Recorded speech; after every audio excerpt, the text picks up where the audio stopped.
Hello, welcome to Shorting the News, which today feels less like news and more like a prank the universe is playing on anyone who still believes in money. Let's start with everyone's favorite roller coaster that only goes down lately, Bitcoin. It just plunged below $67,000, its lowest since November 2024, and is now down 20% this week, and a brutal 45% from its October high. Analysts are saying $70,000 was the big psychological level.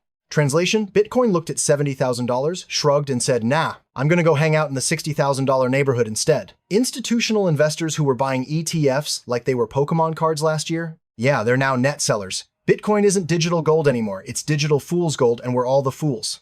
Meanwhile, over in actual stocks that still pretend to make sense, Jefferies just dropped a note saying Alphabet's massive spending spree on AI stuff is basically a giant gift basket for Broadcom. They slapped a price target on it that implies 60% upside. So, congratulations to Broadcom shareholders, you're the kid whose rich uncle just showed up to the birthday party with the pony. The rest of us are still eating store-brand cake and pretending it's fine. Then there's Jim Cramer, who looked straight into the camera and declared NVIDIA the GOAT, the Muhammad Ali of the stock market. I'm not making this up, he actually said that.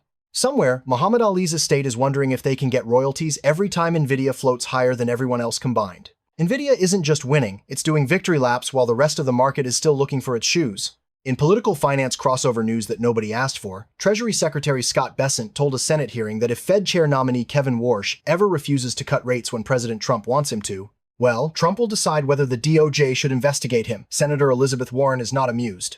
I'm not an expert on central bank independence, but I'm pretty sure it's not supposed to work like a reality show elimination round. And finally, the midday movers looks like they got into a fight with themselves. Amazon ticking around after earnings, Estee Lauder getting absolutely demolished, Canada Goose apparently migrating south in a hurry, Qualcomm doing something. Honestly, at this point, I'm just reading tickers and hoping one of them decides to behave like a rational security. So that's your market update, folks. Bitcoin is in therapy and NVIDIA is floating above us all. Subscribe for tomorrow's video.